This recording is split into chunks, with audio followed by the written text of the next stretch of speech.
नमस्कार YouTube family, welcome to my YouTube channel. तर आज आपण बनवणार आहोत मटन ग्रेव्ही। त्यासाठी आपल्याला एवढे सगळे इन्ग्रेडियंट लागणार आहे, तर तुम्ही नोट डाऊन करून घ्या। सगळ्यात आधी आपल्याला हे सगळे इन्ग्रेडियंट एका तव्यावरती भाजून घ्यायचे आहे।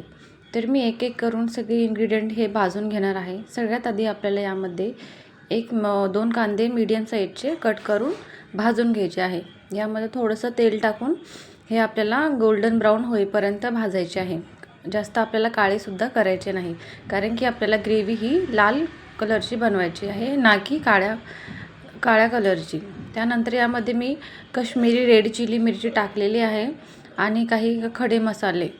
त्याच्यामध्ये मी 2 लौंग घेतलेले आहे, काळे मिरे, दालचिनी आणि 2 हिरव्या इलायची। आता हे सगळं आपल्याला सगळे इन्ग्रेडियंट छान असे भाजून घ्यायचे आहे, तेही लो फ्लेमवरती। मी गॅसचा फ्लेम हा लोच ठेवलेला आहे।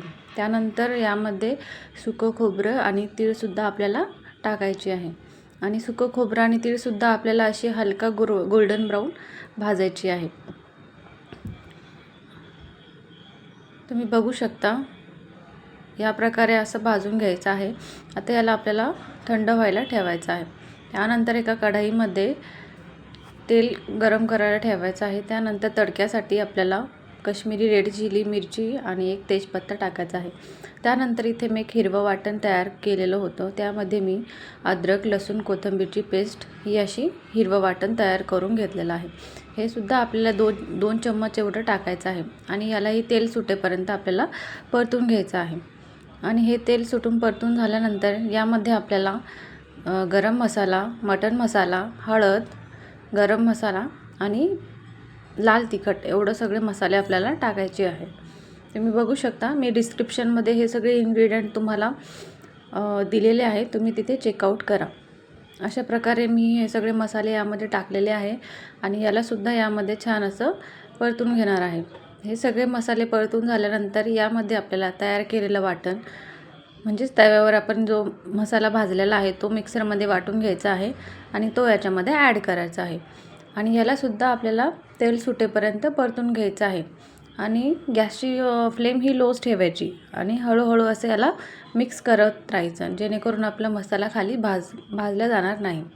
त्यानंतर आपल्याला इथे मटण टाकायचं आहे। मटण मी आधीच शिजवून घेतलेलं होतं। तुम्ही ही कुकरमध्ये 4 शिट्ट्या येईपर्यंत मटण हे शिजवून घ्या। शिजवताना त्यामध्ये कांदा, टोमॅटो, हळद आणि मीठ हे नक्कीच टाका, जेणेकरून मटण हे चविष्ट बनेल। त्यानंतर इथे गार्निशिंगसाठी मी कट केलेली कोथिंबीर टाकलेली आहे आणि चवीप्रमाणे मीठसुद्धा टाकलेलं आहे। तुम्ही तुमच्या टेस्ट अकॉर्डिंग मीठ टाका। यानंतर आपल्याला झाकण ठेवून याला उकळी येण्यासाठी ठेवायचं आहे। तुम्ही बघू शकता, सिंपल आणि बेस्ट मटन करी ही तयार आहे। तुम्हीसुद्धा एकदा ट्राय करून बघा आणि हा फायनल लुक असा आहे। जर तुम्हाला व्हिडिओ आवडला असेल तर नक्की चॅनलला सबस्क्राईब करा। Thank you, bye.